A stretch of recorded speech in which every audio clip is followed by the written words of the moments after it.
Well, that's the view across the How of Cromar towards Lochnagar in the centre and the distance there. It's about 20 miles from here, and then there's Mount Keane there in the middle, kind of conical with the snow. There's Lochnagar, and there's Morven, the beginning there. I'm just at the end of the Canal Head Road here, so I'm about 200 metres from where I actually composed the beauty of Cromar before me. If I just swing round, you'll see where I used to bide just up there. Somebody else bides there now, obviously, so I'm not going to go and turn up at their door. I'm sure they'd be okay about it, mind you, but yeah, the one on the left, I was sitting right at the front of that door there, one Easttown Cottages. This is Easttown Farmhouse. Starland Lodge down there, that used to be the mechanics when I was alone for the McRobert estate. So that's pretty much the view that inspired the beauty of Cromar before me. So I'm about a mile and a half from where I was brought up at Old Town, and maybe another mile and a half, I suppose. 2 miles possibly to Mains of Kincraigie where I bide now, which is where my granny and grandad used to bide. Get a day wee presentation on my tune, The Beauty of Cromar before me, which I've been playing for a few years now. It's been quite popular. There's a lot of folks seem to like it, certainly locally. Well, to the point that when they made the Tarland Tapestry, which has all these different elements of the How of Cromar and Tarland, they have a fiddler, which actually ended up being me, because it looks like me, but out of the fiddle, they've notated the manuscript for this tune. So I'm going to play it for a start and then tell you a wee bit about the background. There's a wee bit of footage earlier that gives you an idea if it inspired the music, but we'll play the tune for you.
So there you go, the beauty of Cromar before me.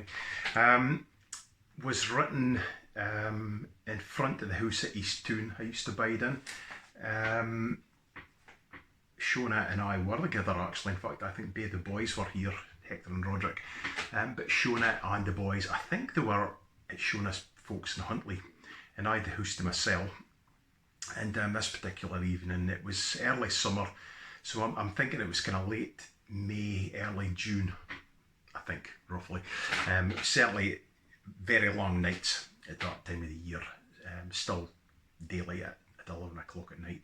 And so I decided, having the house to myself and being a beautiful evening, I would sit by the door of the house, looking out over the How of Cromar, with my fiddle and some manuscript, and compose some music was my idea.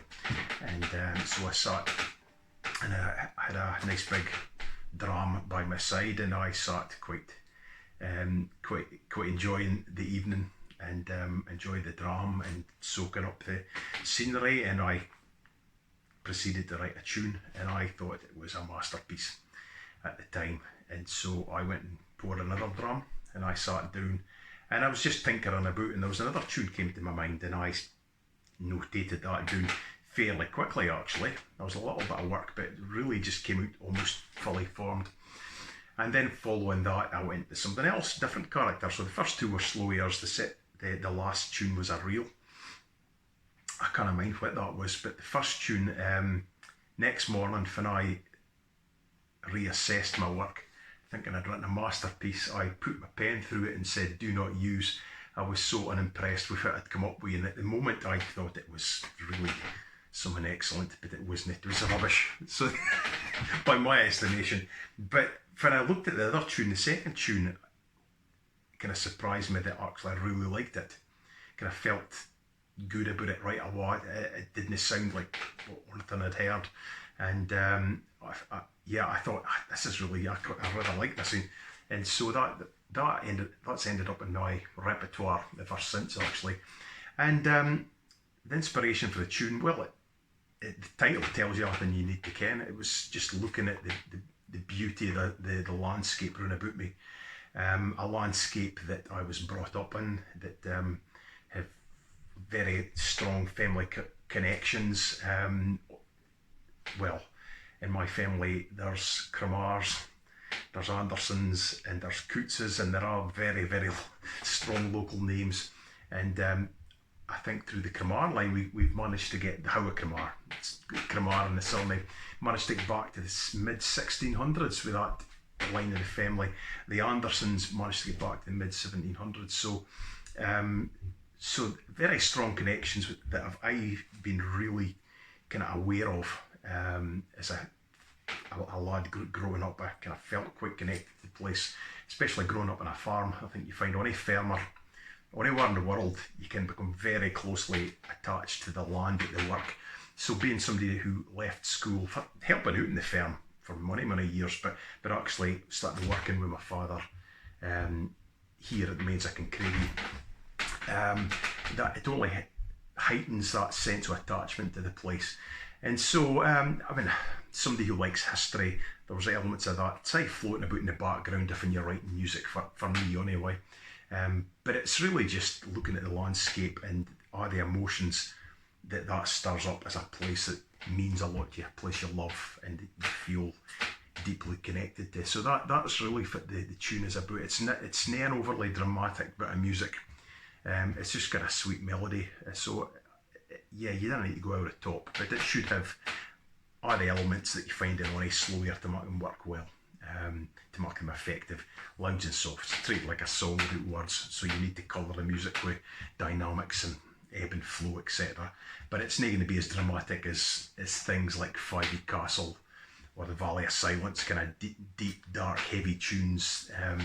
It's not got that kind of character, so it's inappropriate to play it like that, so it's a much more delicate tune. So anyway, that's really how that tune was created one summer's night on my own, sitting drinking whiskey and tootling about write a tune. And it just shows you, the one I thought was brilliant, I've never played it since, but that one that I wasn't even trying to write. In fact, it didn't feel like I wrote it. It felt like I just soaked it out of the ether. That's what it felt like. And I think sometimes that's what I feel like as a composer. I feel like I'm very intellectually engaged. I feel like I'm sort of doing things because it creates a certain feel a lot of the time. It's a very instinctive thing. Something comes to me, I just let it run its course. So in a way, the landscape sort of wrote itself, I suppose. Did I write it?